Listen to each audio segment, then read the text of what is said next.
Boa tarde a todos. Meu nome é William, eu sou acadêmico em nível de doutorado. Hoje estamos recebendo o professor doutor Valdeci Pereira Mariano de Souza, que aceitou o nosso convite aqui para ministrar uma palestra para os alunos aqui de Ilha Solteira em específico, no programa de pós-graduação em Ciências Materiais. É claro que a palestra estará aberta a outros ouvintes de outras universidades, de outros campos. Primeiramente, eu gostaria de agradecer ao professor Valdeci, professor doutor Valdeci, pelo o aceite do convite em ministrar este seminário. Creio que será muito enriquecedor este seminário. O professor Valdeci Pereira Mariano de Souza, ele é professor associado livre-docente no Departamento de Física do Instituto de Geociências e Ciências Exatas da Universidade Estadual Paulista, do campus de Rio Claro. Bom, o professor concluiu seu doutorado na Universidade de Frankfurt, na Alemanha. O professor tem experiência na área de física da matéria condensada, com ênfase em propriedades elétricas, magnéticas e termodinâmicas de sólidos em baixas temperaturas. O mesmo possui interesse em temas como sistemas eletrônicos fortemente correlacionados, supercondutividade, condutores moleculares, isolantes de Mott, ordenamento de carga, fenômenos críticos e quânticos. Bom, o título de seu seminário hoje é... Só um momento, que minha tela travou.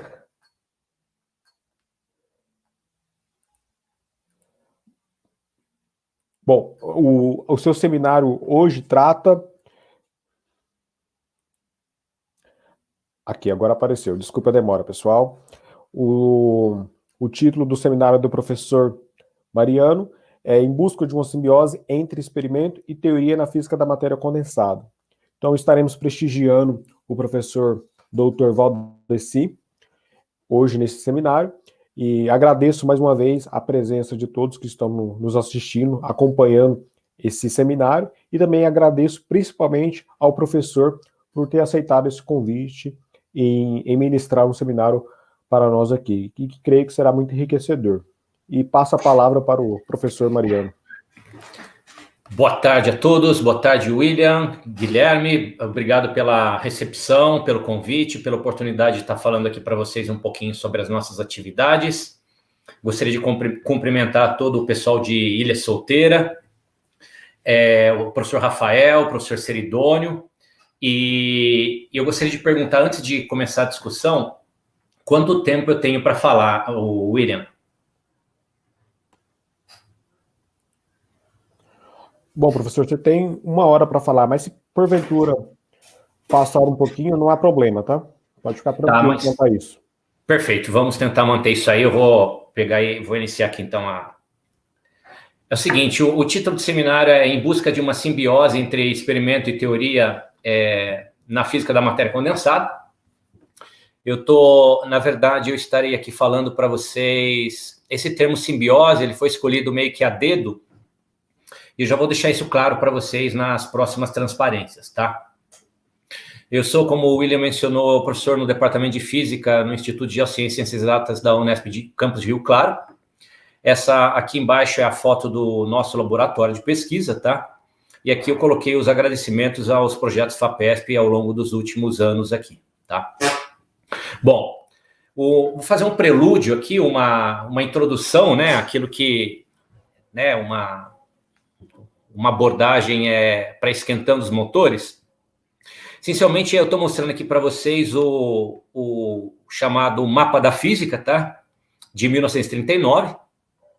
E o que a gente percebe aqui são alguns ramos, tá? Seriam pequenos rios, né?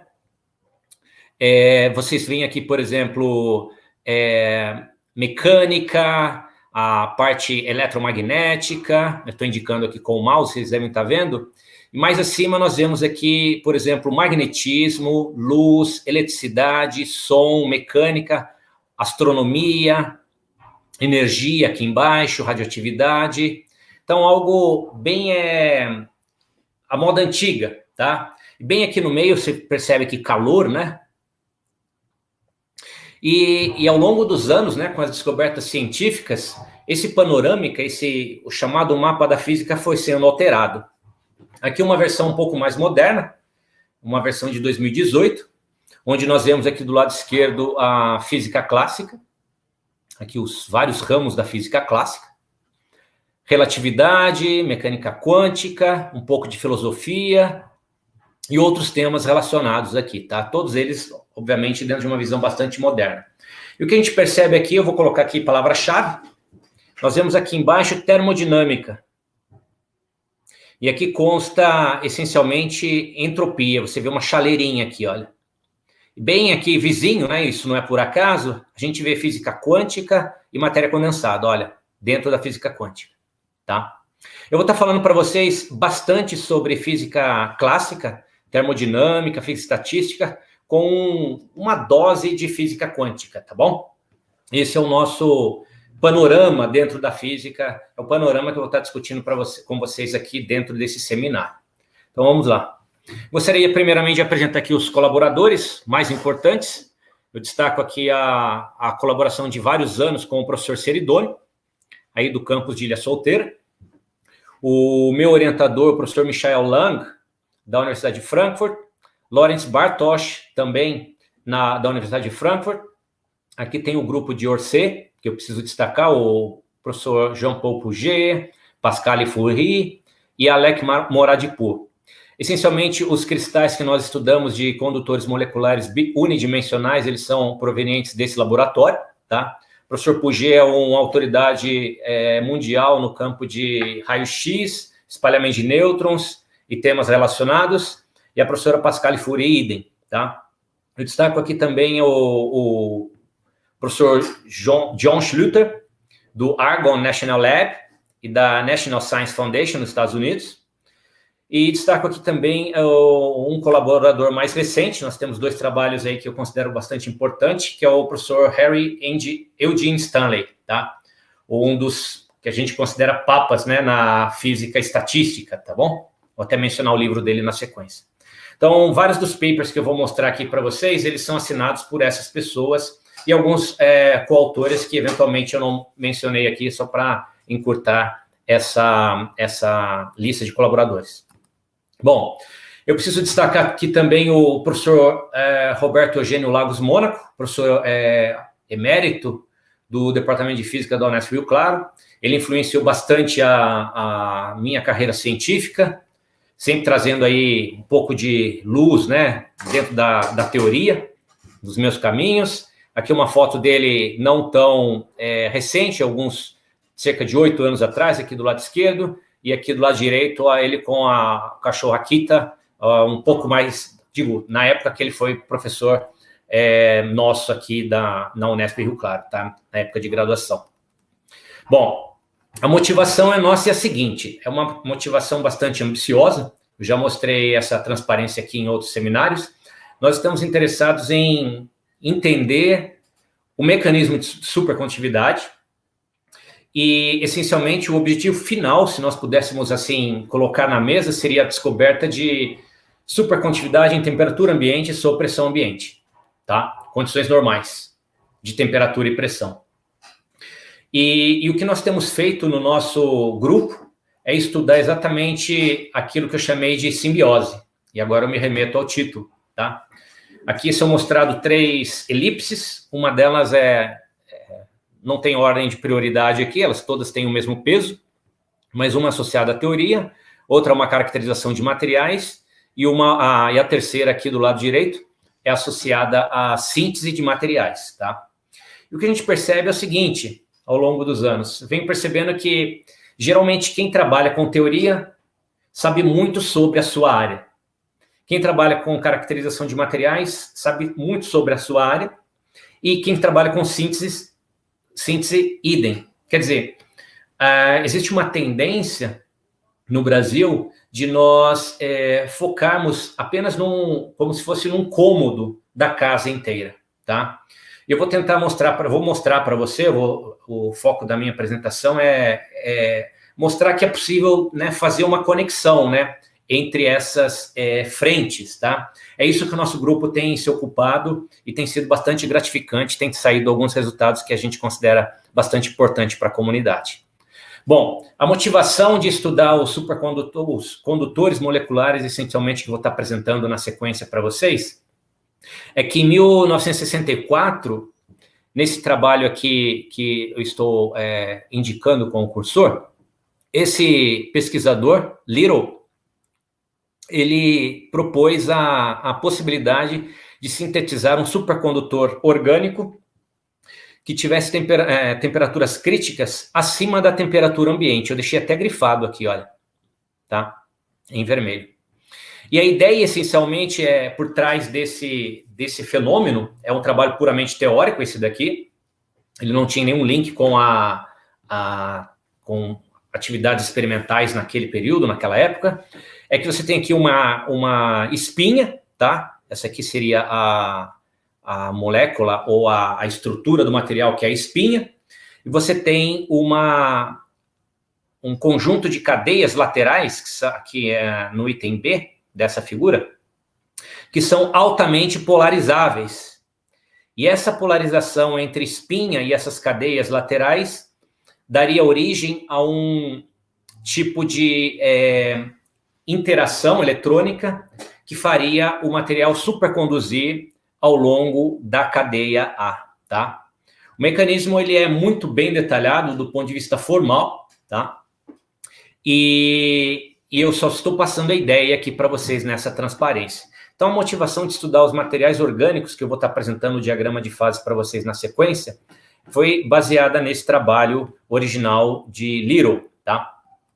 Bom, depois desse pequeno prelúdio, o nosso plano é falar um pouquinho sobre transições de fase, termodinâmica, fenômenos correlacionados, incluindo aqui a transição metal isolante de Mott e o modelo de Ising. Vou mostrar que o modelo de Ising não é exatamente um modelo de muitos corpos. Aí os condutores moleculares que eu apresentei para vocês, vou introduzir brevemente. Experimento de expansão térmica, que é um dos carros-chefes das nossas atividades. Alguns resultados daí e alguns projetos em andamento ou recentemente publicados, tá? Com algumas perspectivas, aí a gente deixa para discussão. Bom, um pouquinho de transições de fase. Começar bem do básico, porque se você não tem nenhuma base sobre esse tema, depois dessa apresentação, o objetivo é que vocês tenham, tá? Então, quando você pega um sorvete, o sorvete começa, né, um dia bem quente, diferente do dia de hoje, o sorvete começa a derreter.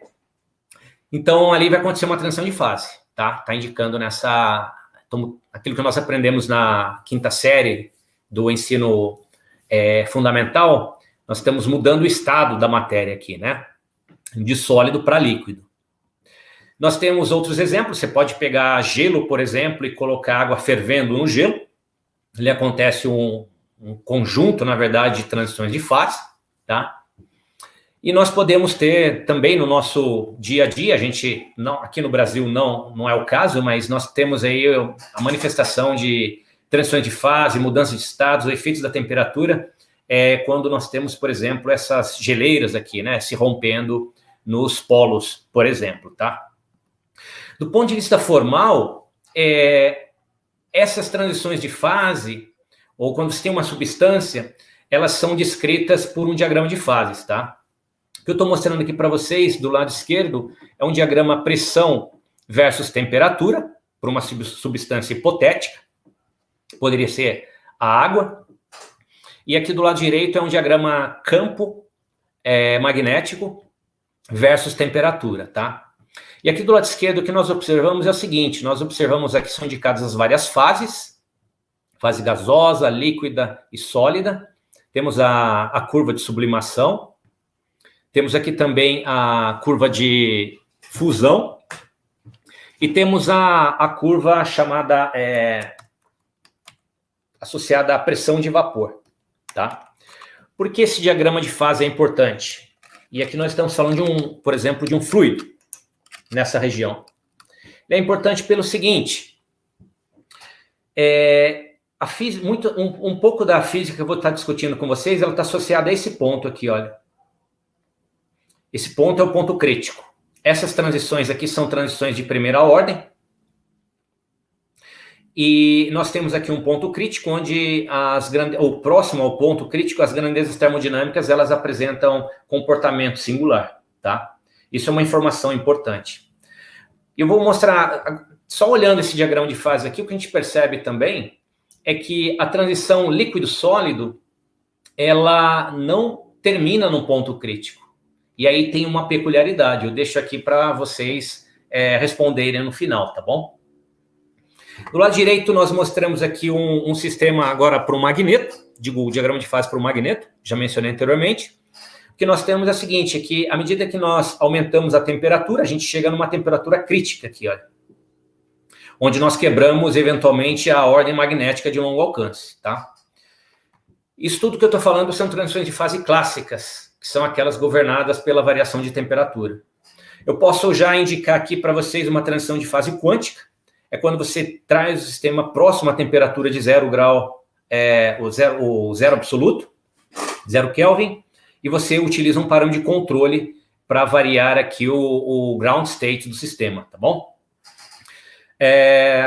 Essa é a quintessência dessa transparência. Isso aqui tem mais informações no próprio livro do Stanley, que já fez 50 anos, esse livro, e continua super atual em diversos aspectos. Em matéria condensada, nós temos transições de fase do tipo metal isolante, eu vou estar discutindo com vocês. Transição de metal convencional para supercondutor, para elétrico para ferroelétrico e de uma fase paramagnética para uma fase ferromagnética. Essas são transições bem conhecidas em física da matéria condensada, tá? Bom, um pouquinho de termodinâmica agora, para chegar na grandeza que é de interesse ao longo dessa apresentação. Aqui é a expansão térmica, a expansão térmica volumétrica, que é essencialmente a soma das componentes, né, ao longo dos eixos cristalográficos A, B e C de uma rede qualquer, definida como 1 sobre V dV dt, a pressão constante. Utilizando termodinâmica super básica, terceiro, quarto ano de física, a gente consegue mostrar o seguinte, a gente consegue mostrar que a expansão térmica, ela é proporcional ao calor específico, é o C aqui, olha, é a letra C, né? Através de uma constante de proporcionalidade gama, que aparece aqui também, vou indicar na segunda linha aqui primeiramente. Essa grandeza ela é importante porque esse aqui é o parâmetro de Grunheisen efetivo, tá? E significa o quê? Significa que a expansão térmica ela é proporcional ao calor específico, considerando que a compressibilidade isotérmica seja constante, através de um parâmetro, que é o parâmetro de Grunheisen. Se você estiver considerando excitações fonônicas, eletrônicas e magnéticas, você terá um parâmetro de Grunheisen fonônico, um parâmetro eletrônico e um magnético correspondente, tá? A cada uma dessas excitações, conforme indicado aqui. Isso aqui é uma relação já derivada há mais de um século, pelo próprio Grunheisen, tá bom? Isso aqui é importante, mostrar essa proporcionalidade entre a expansão térmica e o calor específico via gama. Bom, o que nós podemos aprender do calor de medida de expansão térmica? Por que essas medidas são importantes? Exatamente esse paper, ele destaca ele dá a resposta para essa pergunta que eu coloco aqui. Por quê? Próximo a um ponto crítico, e aqui agora eu mostro exatamente aquilo que eu mencionei anteriormente, estou falando aqui de uma transição de fase quântica, tá? Temperatura versus parâmetro de controle, que pode ser campo magnético, pressão ou dopagem. Então, você varia o parâmetro de controle, você sai de uma fase ordenada, por exemplo, uma fase antiferro, e vai para uma fase ferromagnética, aplicando campo magnético. E quando isso está bem próximo do zero absoluto, quer dizer, as excitações térmicas não são relevantes nesse regime. O que acontece é que nesse regime aqui, o próximo ao chamado ponto crítico quântico, nós temos o quê? Um comportamento divergente do parâmetro de Grunheisen, tá? E esse trabalho ele é um trabalho importante, ele dá essa sustentação física. E agora eu escrevo o parâmetro de Grunheisen de uma outra forma. Eu mostrei para vocês que a expansão térmica é proporcional ao calor específico via gama, e aqui eu escrevo gama como a razão entre alfa e Cp, se pode ser o parâmetro, a expansão térmica linear, né, ao longo de uma direção cristalográfica ou próprio volumétrico. Para alguns sistemas é interessante estudar essa anisotropia, mas em termos, agora, básicos do ponto de vista da termodinâmica, nós podemos escrever o parâmetro de Grunheisen como sendo ΔS, ΔP, a T constante, ΔS, ΔT no denominador, a P constante, tá? Esse aqui é uma expressão importante. Aqui é o volume molar, o V é subíndice M, e T é a própria temperatura. Bom, por que essa expressão é importante? Porque o parâmetro de Grunheisen, ele serve, eu vou utilizar agora de um termo coloquial, ele não é físico, ele é, aspas, um entropímetro. A gente consegue medir como a entropia varia ao se aplicar pressão, aqui no numerador, e ao mesmo tempo a gente estuda como a entropia varia ao se variar a temperatura. Isso tem relevância dramática, porque quando você chega na vizinhança de um ponto crítico, eu vou mostrar isso para a temperatura finita, aqui é um caso quântico, você tem que o acúmulo de entropia é enorme, por causa da competição entre fases, né, naquela região, e você tem um comportamento bastante singular dessa grandeza física, tá? Então, registre-se. Fenômenos correlacionados, né, seguindo o plano. Aqui a gente tem um exemplo do dia a dia, nós temos aí um comportamento, um voo, né, coletivo, né, do tipo cunha dos pássaros. Temos o trigo no campo, ou cana, ou outra cultura qualquer. E do ponto de vista físico que nós temos, agora falando de spins, elétrons, spins, nós temos como eu disse, o modelo de Ising. Ele não é um modelo de muitos corpos, porque a gente só leva em consideração a interação entre primeiros vizinhos, está indicado nessa figura aqui ao lado direito, acima. E nós temos o modelo de Hubbard. Aí sim, aí a gente já está falando de algo um pouquinho mais poderoso. Você percebe que aqui os sítios são ocupados, né? Olha, de maneira única, single occupancy. Ao passo que no caso de modelo de Hubbard a gente pode ter dupla ocupação, tá? Eu vou chegar agora exatamente na uma descrição matemática breve, né? Para a gente ter aí o ferramental para entender os resultados. Temos vários cartoons na internet indicando excitações coletivas, por exemplo, líquidos de spin, onde você não tem ordem magnética de longo alcance, até temperaturas muito baixas. Existem sistemas com esse tipo de comportamento, não é o nosso tópico aqui exatamente. E eu agora chego no modelo de Ising, que foi proposto há quase 100 anos, tá? Em breve vai fazer 100 anos o modelo de Ising. Aqui em 1924 ele submeteu o paper, e em 25 foi publicado, tá? Zeitschrift für Physik, publicado em alemão. O modelo de Ising, a ideia é assim, você tem aqui vou pegar o modelo de Ising unidimensional, sob campo magnético longitudinal, quer dizer, nós temos aqui uma cadeia de spins, o acoplamento entre spins vizinhos, ele é dado por J', isso aqui é uma energia, e o Hamiltoniano, e aqui eu tenho um campo, diferente de zero, sendo aplicado, poderia ter sem campo aplicado também, ó, bem mais simples, e esse é o Hamiltoniano, que nós temos um somatório de 1 a n, que são o número de sítios considerados, a constante de acoplamento que eu acabei de mencionar é J' entre o sítio iésimo e o sítio iésimo mais 1, e aqui os spins, associado, né, ao sítio iésimo, tá? Esse aqui dá uma energia de interação entre primeiros vizinhos, esse primeiro termo. E o segundo termo é a energia associada à aplicação, né, à energia magnética, tá bom? Que aqui é MB, e aí a soma de todos os spins, é como eles vão acoplar com o campo aplicado. Isso aqui está bem documentado na literatura, algo super conhecido, tá? E eu costumo dizer que os spins, quando você pega os spins, essa cadeia de spin é como se você pegasse uma linha, né, de trigo ou de cana plantada e elas estivessem sob o vento, tá bom? Com algumas condições de contorno aí. uma maneira de tentar trazer para o mundo real aquilo que os modelos matemáticos ou físico-matemáticos nos dizem. Transição metal isolante de Mott é aquela que, de maneira bastante simples, a transição metal isolante é governada ou que é produzida, né? Ela tem origem devido a correlações eletrônicas. E o modelo matemático para descrever isso daqui é o modelo de Hubbard. Nós temos aqui aqui é o modelo de Hubbard estendido, 3 escalas de energia relevantes. A primeira dela associada à energia cinética, TIJ, é a integral de transferência.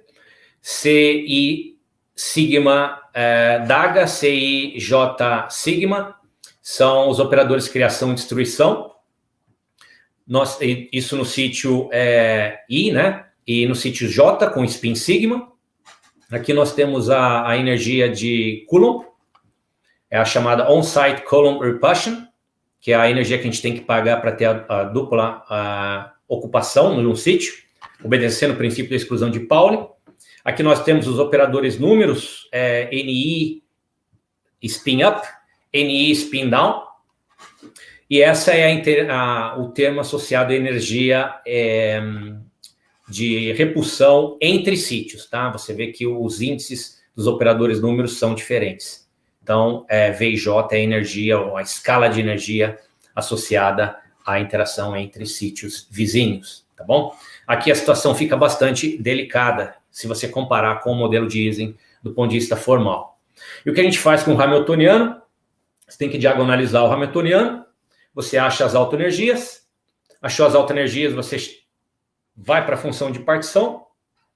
Tendo a função de partição, você obtém a energia livre, e obtendo a energia livre do seu sistema, você obtém os observáveis. Leia-se magnetização, calor específico, suscetibilidade magnética e outra de interesse. Tá? Então, esse é o preâmbulo para a gente pegar e começar a discutir alguns dos resultados importantes. Aqui é um cartoon que eu geralmente mostro nessas apresentações associadas a Mott. Você tem uma situação em que você tem metal, você tem elétrons itinerantes, com um T finito, né?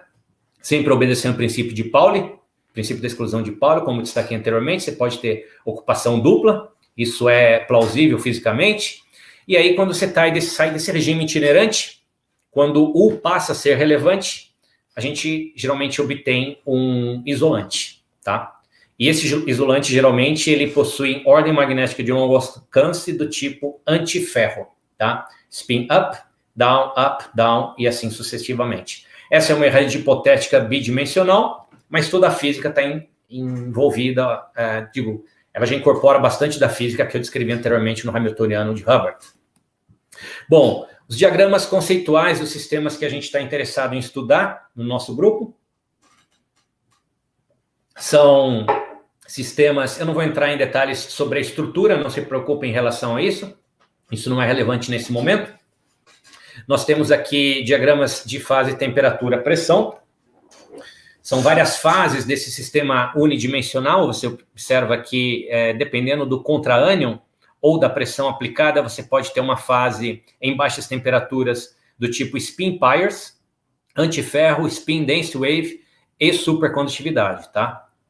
Aqui, à medida que você vai aplicando pressão, você vai aumentando o acoplamento entre as cadeias, você sai de um regime quase unidimensional, não é unidimensional puramente, mas é quase, ele tem um comportamento na resistividade que é bastante anisotrópico, isso é uma assinatura de comportamento quase unidimensional, quer dizer, ele conduz eletricidade com mais eficiência ao longo de uma direção cristalográfica peculiar. Então, se aplicou pressão, você faz com que o acoplamento aumente, e aí você sai de 1D, ou quase 1D, para 2D e até 3D, onde aparece supercondutividade.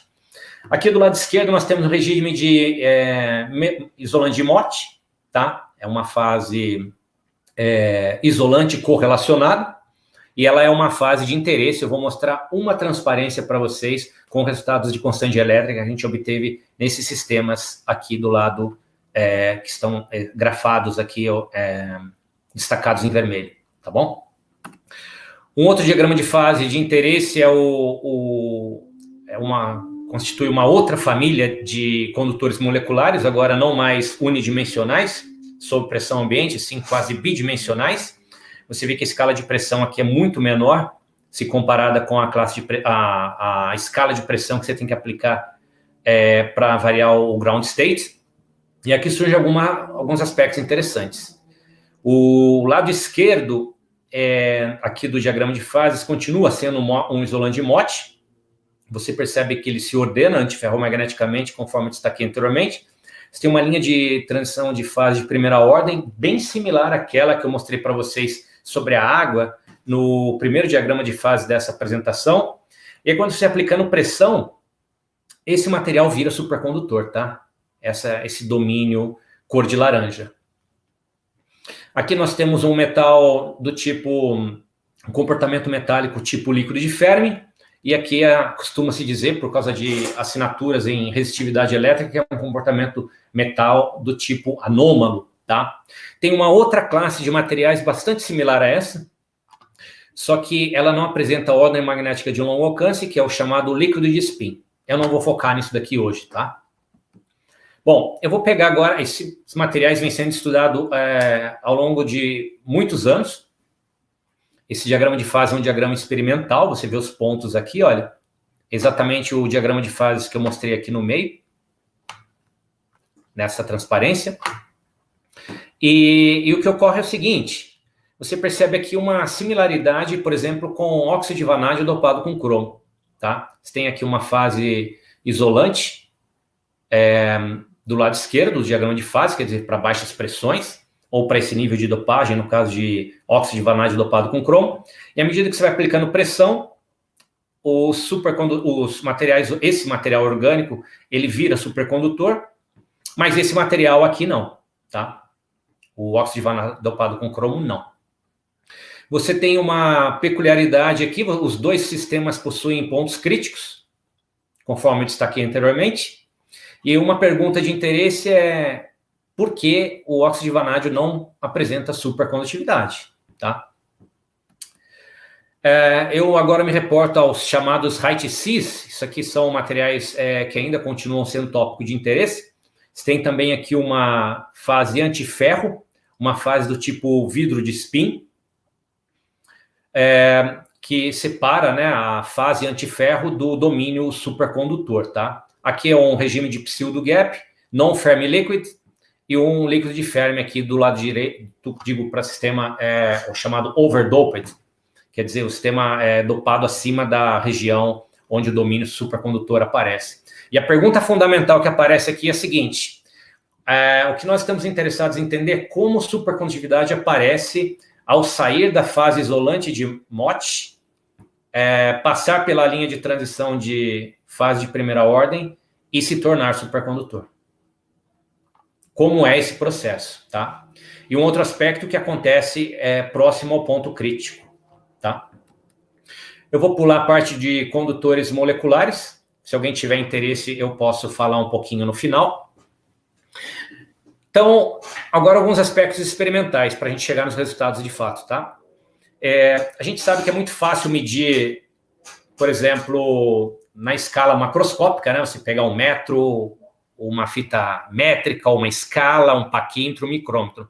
Agora, quando a gente chega na escala de nano, né, ou picômetros, a situação fica mais delicada, tá? E é exatamente isso que a gente consegue fazer no nosso laboratório. A gente tem aí uma célula dilatométrica, onde nós conseguimos medir variações de comprimento para uma amostra de, por exemplo, 2 ou 3 milímetros, com variação, a gente tem resolução para medir na faixa de 0,02 angstrom, tá? A gente está, sim, abaixo do raio de Bohr, é uma técnica relativamente simples, conforme indicado aqui nesse cartoon. Nós temos a amostra de interesse para explorar, temos uma base aqui, uma placa fixa, um eletrodo fixo, e temos uma placa móvel que é exatamente, ou forma ali, aspas, um capacitor, tá? E medindo a variação da capacitância, a gente consegue inferir indiretamente a variação de comprimento. Essa é a quintessência do método, tá? Esse é o cartoon, aqui é como a célula ela é na realidade, isso aqui é homemade, não existe, talvez agora exista para comprar isso daqui. A gente mede capacitância aqui com 4 pontos. Se alguém tiver interesse, a gente pode falar de aspectos técnicos. Então, nós temos esse tipo de resolução nesses experimentos. Aqui uma foto do lab. A gente tem condição de atingir temperaturas de 1,4 Kelvin. Campos podem ir até 12 Teslas e podemos medir diversas propriedades de volume de sólidos, tá bom? Tem todo um aspecto técnico para você preparar contatos, você alinhar o cristal, você precisa de fios de ouro de 20 microns, tem que colocar tinta carbono, toda uma parte que requer o chamado hands-on, você tem que ficar ali no laboratório de fato, né, olhando para o microscópio e fazendo realizando essa tarefa, para indicar que essa parte também é necessária. E agora eu chego nos resultados, tá? Vou começar dos resultados mais antigos. Por quê? Porque quando o professor Seridônio me abordou, né, ele me mencionou, né, sobre essa apresentação, foi falado para eu apresentar algo sobre um trabalho relativamente recente nosso, sobre o Covid-19. Eu falei, a gente precisaria contar um pouco da história para a gente chegar lá. É isso que eu estou fazendo aqui para vocês, tá bom? Vamos mostrar alguns resultados importantes. Diagrama de fases vocês já conhecem. O que nós exploramos foi exatamente o que está acontecendo, qual é a física envolvida na região do ponto crítico e na região ao ir de metal para isolante, tá?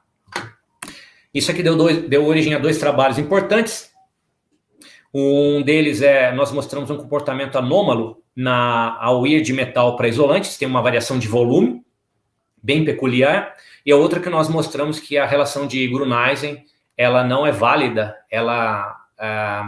na região próxima ao ponto crítico, tá?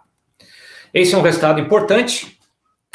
Aqui é mostrado a variação de comprimento relativo, né, ao longo dos 3 eixos cristalográficos para esse sisteminha.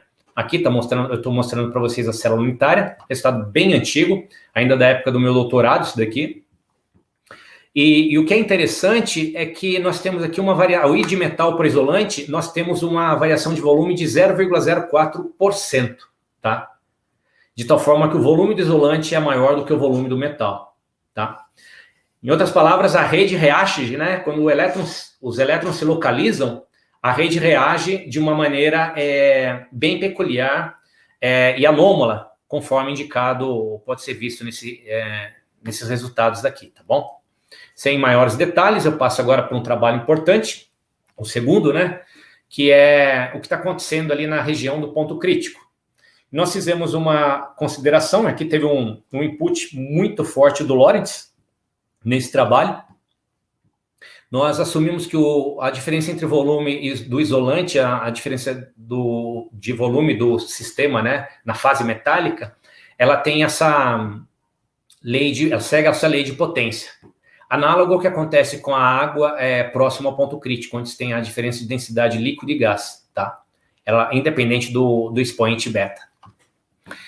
E como o sistema é bidimensional, nós recorremos ao modelo de Ising 2D, é um modelo exato para resolver a chamada solução de Onsaga, e o que nós observamos ali, e esse foi o nascimento daquilo que deu origem ao trabalho sobre a descrição da pandemia, eu digo do Covid-19, eu vou mostrar das últimas transparências, é que para esse sistema, para Ising 2D, o Grüneisen não é constante. Ele tem aqui uma lei de potência, conforme indicado. Aqui tem a função sinal, sendo T minúsculo a temperatura reduzida e H minúsculo a pressão reduzida. Enquanto o calor específico, né, a componente singular do calor específico segue um comportamento logarítmico, a expansão térmica segue uma lei de potência, tá? Conforme indicado aqui nesse retângulo. Isso é bastante peculiar, porque a gente mostrou com esse trabalho que próximo a qualquer ponto crítico, o parâmetro de Grüneisen, ele vai ter o que nós chamamos de breakdown, tá? Ele não é constante, tá? Esse é um resultado importante para esses sistemas. Tem outros resultados, eu estou vendo que o meu tempo já está ficando curto, tem bastante coisa programada para falar para vocês, eu vou pular. Nós mostramos que ao ir de paramagneto isolante para antiferro magneto isolante, para esse sistema, existe aqui a formação de dipolo elétrico, tá? Quer dizer, nós temos concomitantemente a formação de uma fase ordenada magnética, né, de longo alcance, antiferro, e temos também a formação de dipolo elétrico, numa configuração bastante peculiar, que não é o tópico principal da discussão aqui. Então, com o intuito de explorar o que está acontecendo na interface entre metal isolante ou isolante supercondutor, recentemente nós aplicamos um chamado modelo de ISO incompressível, tá? Onde nós assumimos poças metálicas e poças isolantes coexistindo, conforme indicado aqui, olha, nesse diagrama, nós temos aqui poças metálicas imersas numa matriz isolante. E a gente associa as poças metálicas, spin meio, e a matriz isolante, ou as porções isolantes, spin menos meio, tá? Nós fizemos aqui um tratamento utilizando o chamado modelo de Avramov. Isso aqui é parte do doutorado da Isis Mello, tá? Que é o Lucas Esquilante, o nosso estudante de doutorado, e o Gabriel Gomes, ex-estudante do nosso grupo. E aqui aparece o professor Seridônio também, que deu inputs importantes nesse trabalho.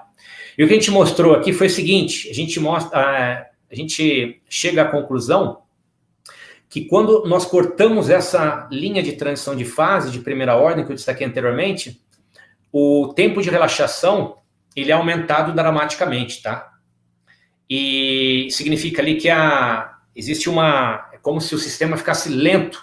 A competição de fases, ela dá origem a um comportamento bastante, um slowing down do sistema. E aí nós associamos isso aqui com uma fase de Griffiths, porque os ingredientes para uma chamada fase de Griffiths, eles estão presentes, que é a desordem espacial, tá? Essas poças metálicas, elas estão distribuídas de uma maneira randômica na matriz isolante. Nós temos aí uma dinâmica, né, um slowing down na dinâmica do sistema. E nós estamos ali próximo a essa transição de fase, caracterizando essa fase de coexistência como uma fase de Griffiths, tá bom? Isso é um resultado importante, publicado no finalzinho do ano passado, com aquele lastro que eu mencionei anteriormente do trabalho de Mott, tá? O sumário é que esses sistemas, eles apresentam um playground para a gente estudar a correlação eletrônica, tá? Muita física dá para ser explorada nesses sistemas ainda. E agora eu vou pular, na verdade, a fase de carga ordenada. Eu só vou mostrar a transparência que eu tinha indicado para vocês, que é exatamente esse trabalho de 2018. Um trabalho que nós temos bastante orgulho, é um PRB experimental publicado com resultados genuínos do nosso laboratório, onde nós exploramos todos os sistemas, vários dos sistemas daquele diagrama de fases que eu mencionei anteriormente, tá? Você vê que o comportamento é distinto, né, da constante elétrica para cada um dos sistemas. Você aqui para o PF6D12, ele é bastante sharp, assim como para o SBF6, enquanto que para o sistema aqui intitulado PF6H12, não é importante a nomenclatura, só estou indicando as curvas aqui para mostrar que existe uma diferença e nós temos as explicações para isso, tá bom? Está associado aí a uma desordem intrínseca dos grupos metileno na molécula TMTTF. Estudamos também efeitos de radiação. Agora chega no parâmetro de Gruneisen, tá? A gente já discutiu bastante esses diagramas de fase aqui, é só para a gente dar um refresh. Nós estudamos isso aqui para gases, tá? Para o gás de Van der Waals, tem um comportamento bastante peculiar, o parâmetro de Gruneisen. Transições de fase quântica, eu vou pular aqui também para chegar no caso da água. Aplicamos também toda essa pequena maquinaria de modelo de ISO incompressível para o caso da água. Aqui é o diagrama de fases também, temperatura, pressão.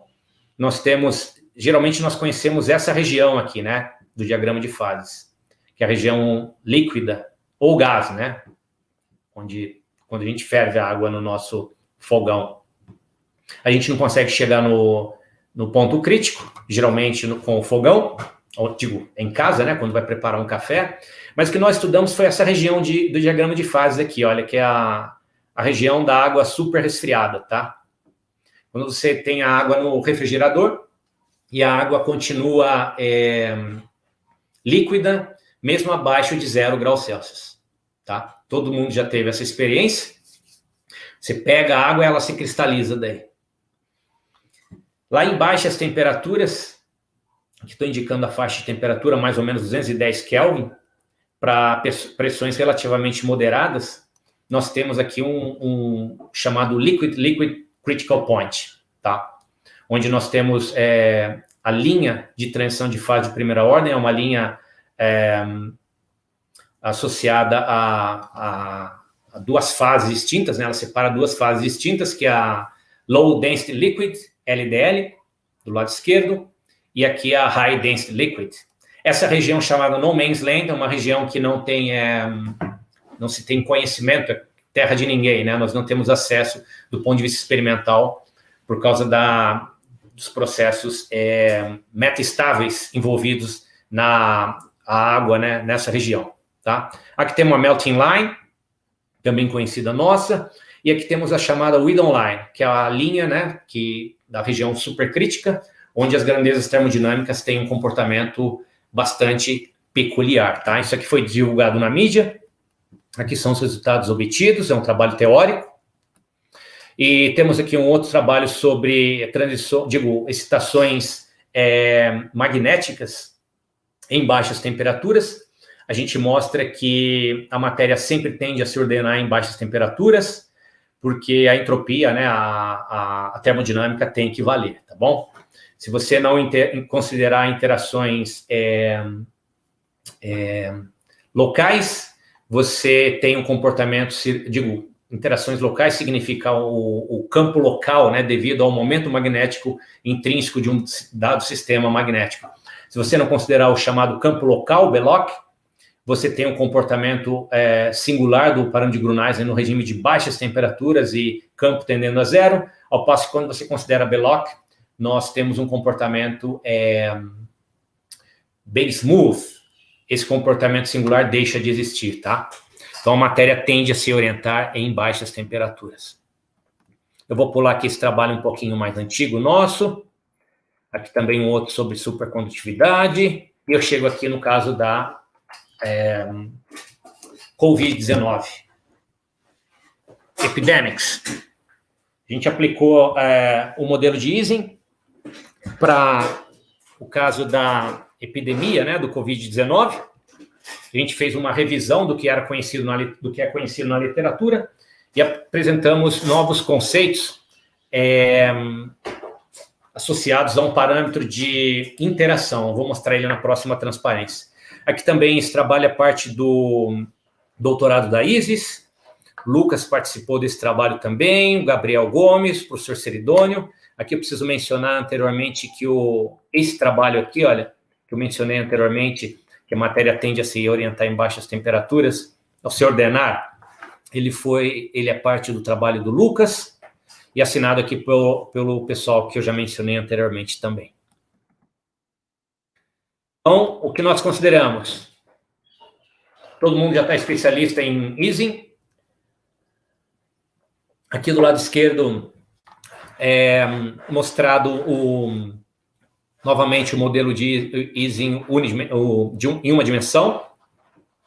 E o que nós consideramos ao invés de spin é que, ao invés de spin nós temos pessoas. Uma pessoa não infectada e uma pessoa infectada.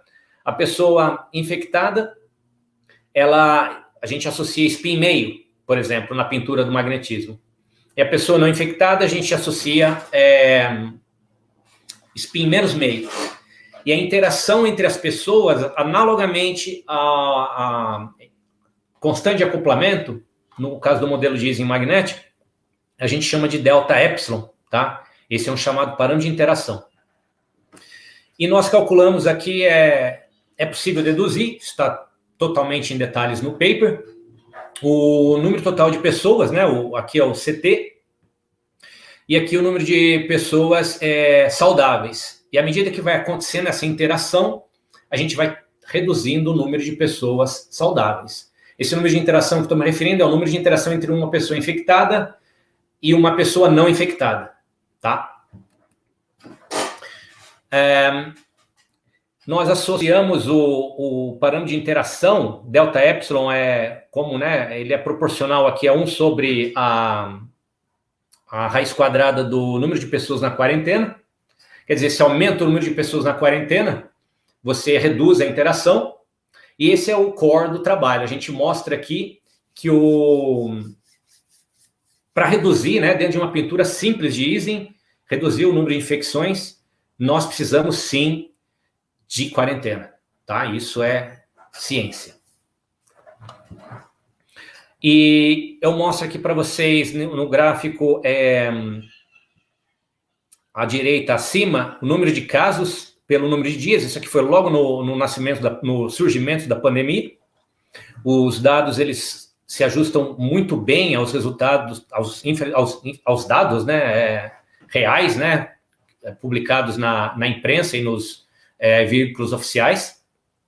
A gente mostra também que à medida que a gente varia o parâmetro de interação, a gente consegue fazer essa curva ser estendida, ela é bem modificada, tem bastante influência no número de casos em função do tempo, conforme você pode ver aqui no inset. Nós estudamos também aqui o número, utilizando função logística, né, o número de pessoas infectadas pelo tempo. É que o resultado é absolutamente excepcional, tá? E eu não vou entrar em detalhes aqui porque o meu tempo já está indo para o final, mas eu gostaria de mencionar que isso aqui o caso do Covid, né? Descrição em termos de Ising, tem uma analogia quase 1 para 1 com o caso do magnetismo que eu mencionei para vocês anteriormente, ou o caso das poças metálicas na interface da transição metal isolante de Mott, tá? A gente foi um pouquinho além. Nesse trabalho, nós estudamos árvore de Cayley, rede Baxter e percolação, e mostramos, né, o efeito de você ter, se você isolar, né, uma região, por exemplo, uma cidade, aqui no caso no painel C, você barra, né, você impede com que haja transmissão. Isso, embora seja bem conhecido, hoje a gente demonstrou isso aqui em março do ano passado, tá?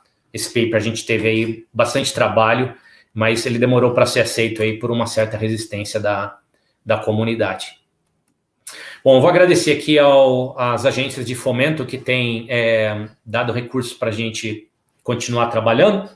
Obviamente, primeiramente ao Unesp, ao IGCE, Rio Claro, a CAPES, pelas bolsas de doutorado do Lucas e da Isis, ao CNPq pela bolsa de pesquisa, a FAPESP pelos recursos para nós montarmos o laboratório e dali podermos fazer uma série de reflexões mais profundas, né, sobre alguns problemas clássicos da física.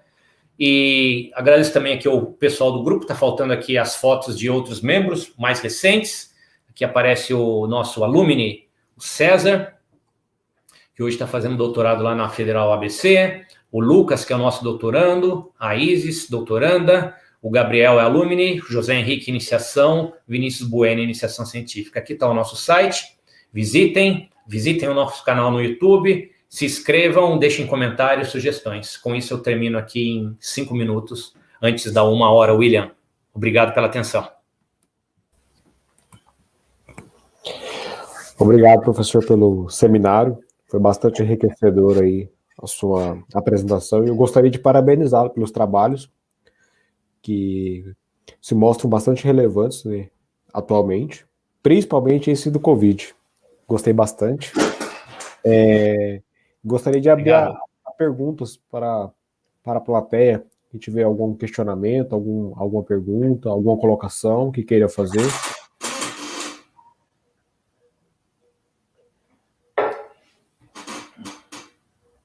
O professor Rafael está parabenizando o senhor. Obrigado, professor Rafael. Primeiro, reitero aqui os meus agradecimentos pela oportunidade. Obrigado aí pelo apoio, né, e pelos votos aí, pelos cumprimentos associados a esse trabalho. Realmente, tem um trabalho mais recente nosso, não deu para falar hoje, até gostaria de falar um pouquinho. A gente mostra ali que é possível fazer uma magnetização adiabática utilizando o efeito elastocalórico. Essencialmente, nós temos, se você pegar um paramagneto, você tem ali um momento magnético intrínseco. Estou falando de um paramagneto isolante, não estou falando de um paramagneto de Pauli. Tem spin localizado, e se você tiver um material cristalino, você tem o spin vizinho vai sentir o spin, né? Um spin vai sentir o spin vizinho, vai ter uma interação. A gente faz uma associação dessa interação, conforme eu destaquei aqui, a gente associa um campo local a essa interação. E é por isso que quando você reduz a temperatura, a flutuação térmica vai sendo reduzida, porque a escala de energia magnética vai começar a dominar, e quando chega muito próximo de zero, ele vai ter que ordenar. E o que nós observamos é que, como eu disse aqui anteriormente, a matéria tende a se ordenar em baixas temperaturas, mas nesse trabalho que o professor Rafael destacou, o que nós fizemos foi como nós conseguiríamos realizar o quê? Uma magnetização adiabática, mas não utilizando um momento, utilizando campo aplicado, que é o que se faz geralmente. Só utilizando as interações mútuas, que são essas interações que eu acabei de mencionar. E o que a gente percebeu é que é possível utilizar o quê? Você coloca ali um dispositivo, você coloca um piezoelétrico na superfície do cristal e você varia o volume do sistema de forma tal que ele continua no regime adiabático, quer dizer, você não tem tempo para trocar calor com a vizinhança. O sistema não troca calor. Só que isso é uma condição adiabática.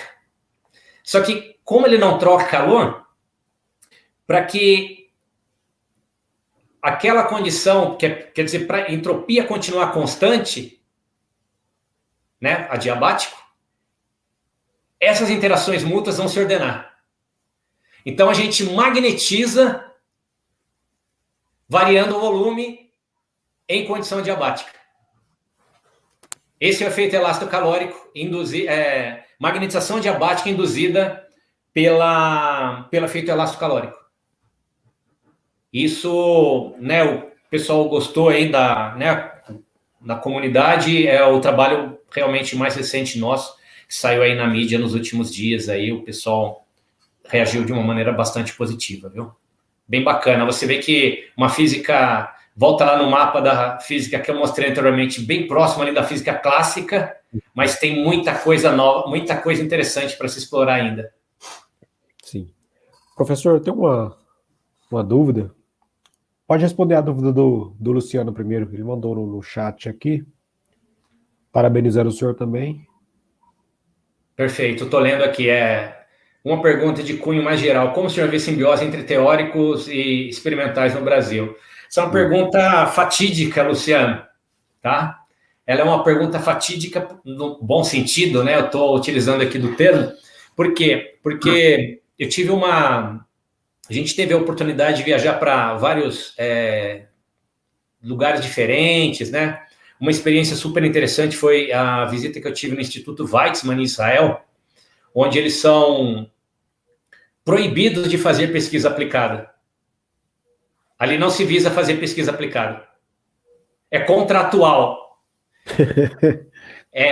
Ali se busca, para responder a pergunta do Luciano, você busca entender a matéria da maneira mais profunda. Só que quando sai uma descoberta ali também, são descobertas assim de dar patentes assim bilionárias daí, seja na área de medicina ou na área de física. Então, como eu vejo no Brasil, Foi por isso que eu coloquei o título. Você deve ter acompanhado, eu coloquei para chamar o pessoal por uma reflexão aqui. A gente está não estou vendo exatamente quem está atendendo esse seminário, mas eu suponho, espero que posteriormente pós-graduandos, graduandos em física, em outras áreas, né, assistam, é que é importante fazer sim uma simbiose. Isso é o que eu considero. Não fique só na sua caixinha. Eu acho que a gente está muito pobre ainda nesse sentido, nessa perspectiva, Luciano. Eu acho que a gente precisa amadurecer um pouco mais nesse sentido. Eu entendo que é importante, né, nós docentes, né, trazermos essa reflexão para os alunos, porque senão a gente fica naquele ciclo vicioso de se formar técnicos. Aprende uma técnica, seja experimental ou teórica, e aplica aquela técnica de uma maneira técnica. É até um pleonasmo, mas... E aquilo ali fica como se fosse uma esteira de uma fábrica. Isso não é bom. Por quê? Porque isso impede descobertas e contribuições expressivas para a física. A gente percebe, né, em outras comunidades que essa visão quase que unidimensional ela já foi superada.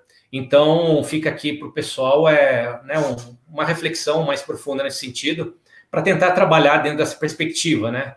Porque no Brasil ainda a gente tem um pouquinho de carência nesse sentido, para responder a pergunta do Luciano aqui, assim que eu vejo. Sim. Professor, a minha dúvida é um pouco mais sobre o artigo do Covid, que vocês publicaram recentemente. Como vocês chegaram que aquela constante que relaciona... É um sobre a raiz. Por quê? Então, excelente. Essa é uma pergunta de ouro, muito bom.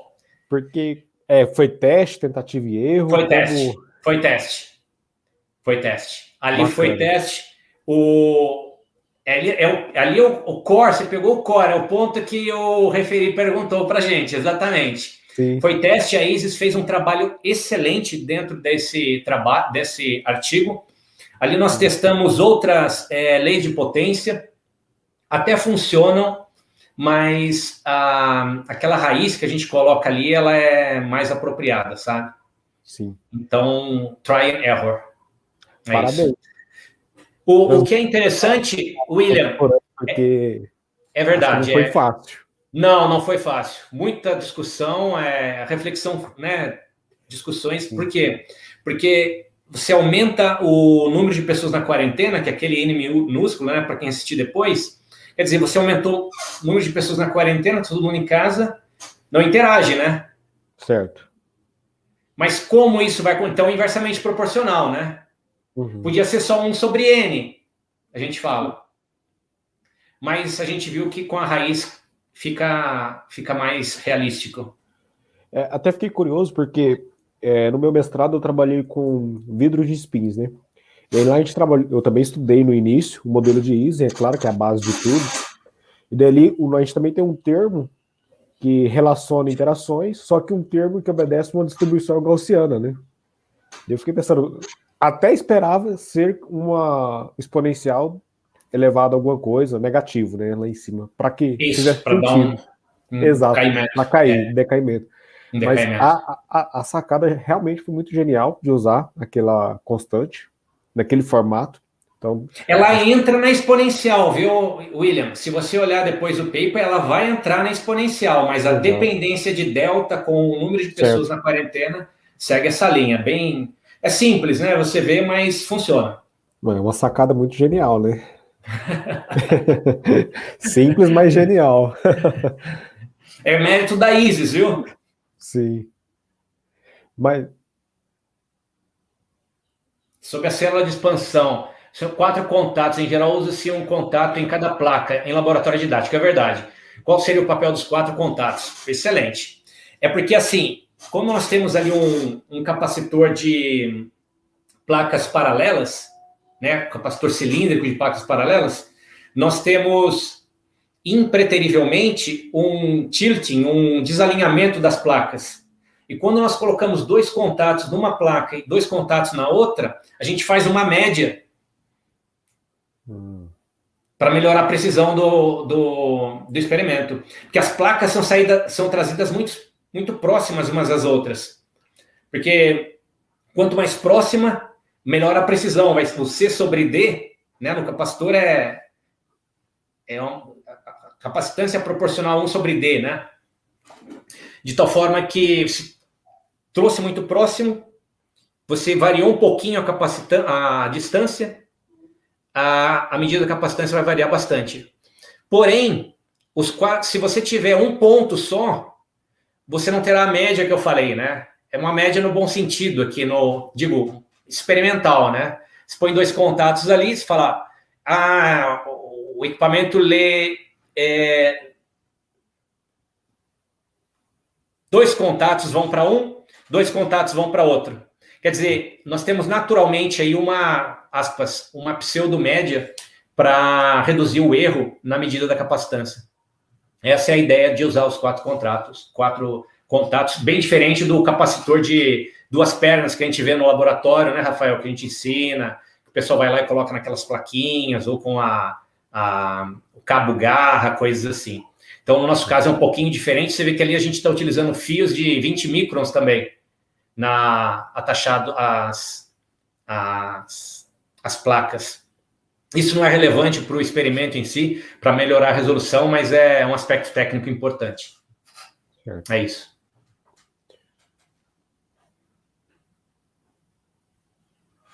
Outra curiosidade, quais as críticas ao paper COVID que vocês receberam, se puder mencionar? Críticas nós, na verdade, não recebemos, não diria uma crítica, tem uma discussão, como que eu posso dizer aqui para você de uma maneira? Nós mandamos num jornal de impacto que a gente achava bastante relevante, quer dizer, em 26 de março de 2020, nós submetemos esse paper a primeira vez. Uhum. Quer dizer, o COVID foi descoberto, foi detectado na comunidade em novembro de 2019, né? Uhum. Dezembro de 2019. Em março, nós entramos em lockdown no Brasil. Naquele mês, nós já tínhamos uma primeira versão desse paper. Uhum. Só que nós mandamos para alguns journals, eu não vou mencionar aqui por questões éticas, uhum. E algumas pessoas achavam que era muito simples. Por ser modelo de Ising. Mas isso... mas a gente consegue descrever muito bem e mostra aqui o papel da quarentena. Não, mas isso não é relevante ainda. Muitas pessoas me escreveram, o pessoal do Instituto Max Planck, perguntando como que a gente utilizou esse delta que você perguntou, William. E aí os referis falavam, não, o trabalho...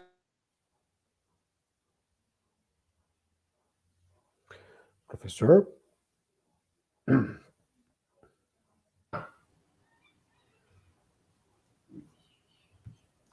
Voltou a conexão. Pode repetir a resposta, professor? O pessoal falava, então, o trabalho é interessante, só que não se ajusta no scope desse journal e tal, e aí meio que deixando a gente de lado, Rafael. Essa foi, assim, a crítica. Aí nós chegamos num ponto que a gente falou assim, sabe o que a gente vai fazer, então? Vamos fazer uma revisão agora, vamos incluir rede de Bethe, árvore de Cayley, teoria de percolação, vamos colocar tudo aí. Uhum. Que a gente, né, com um viés para o COVID.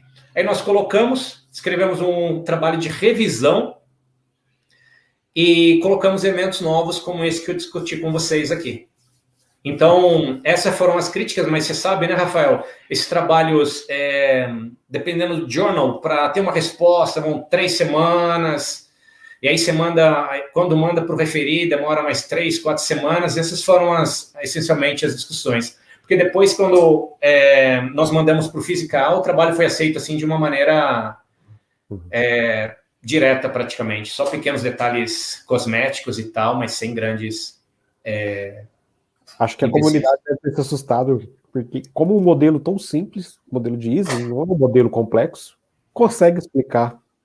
Exatamente. Exatamente. E eu aproveito o gancho, é similar ao que acontece na interface entre metal e isolante, que eu mostrei ali para vocês, que nós utilizamos o modelo de Avramov. Essencialmente, o modelo de Avramov leva em consideração que nós temos uma distribuição de tempos de relaxação. E esse tempo de relaxação é dado por tal igual a tal zero, exponencial, abre o argumento, C sobre TV elevado a gama. Esse gama é o parâmetro de Gruneisen. Então, o parâmetro de Gruneisen, ele calibra, é o expoente do volume, que vai ditar como o tempo de relaxação vai variar. E nós fizemos essas continhas, que são simples, relativamente simples, e a gente chega, nossa, o tempo de relaxação, ele vai aumentar dramaticamente quando a gente vai chegando na borda da transição. E aí, nesse meio tempo, surgiu um trabalho experimental de um grupo que eu conheço, eu trabalhei no grupo em Stuttgart, sobre constante elétrica na vizinhança da transição, aplicando pressão ainda. E o que ele observa é exatamente quando você está chegando próximo à transição, a resposta da constante de elétrica, ela vai ser muito expressiva somente no regime de baixas frequências. Quer dizer, a escala de tempo é muito pequena, a escala de tempo, né, inerente ao sistema, ela é bastante reduzida, de tal forma que confirmou exatamente os nossos resultados teóricos, né? E isso tudo foi feito na quarentena, tá, pessoal? Isso aqui a gente não pode ir para o laboratório, então... Sim.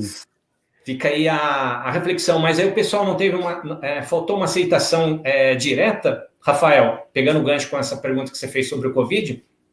Por quê? Porque é easing. Sim. Porque é easing. É isso. Mais alguma pergunta, pessoal? Um questionamento, uma colocação?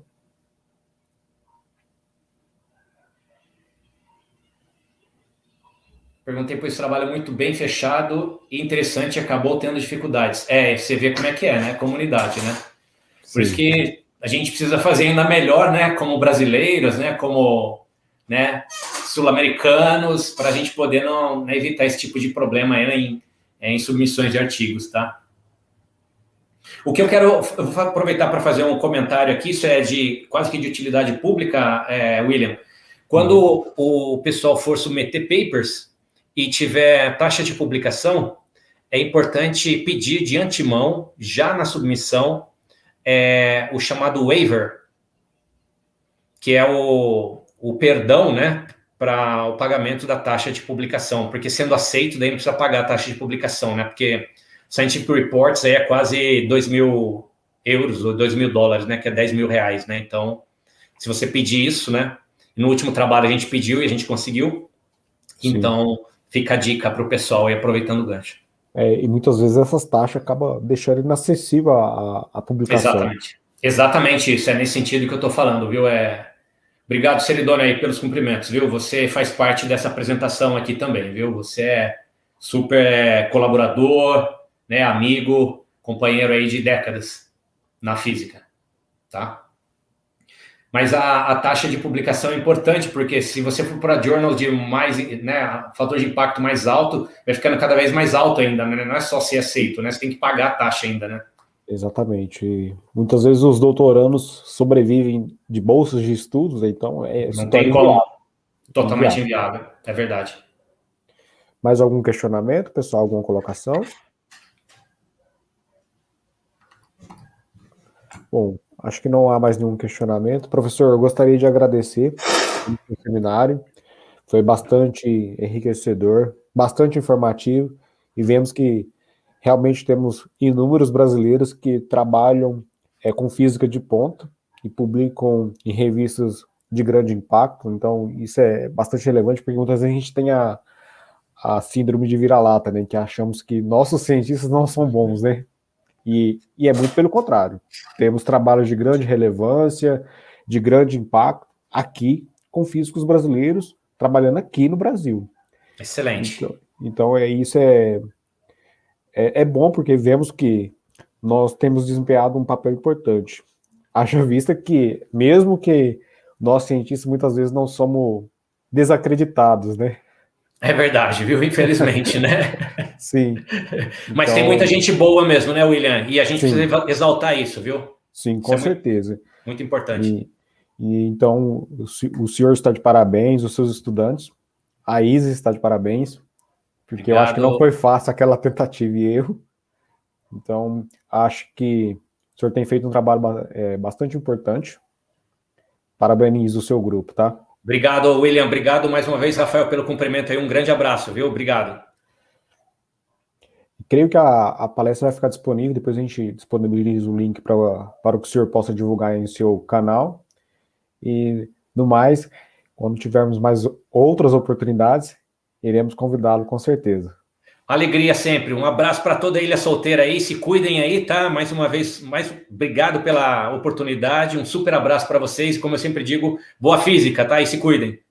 Boa física a todos. Boa física. Tchau, tchau. Tchau, tchau, galera.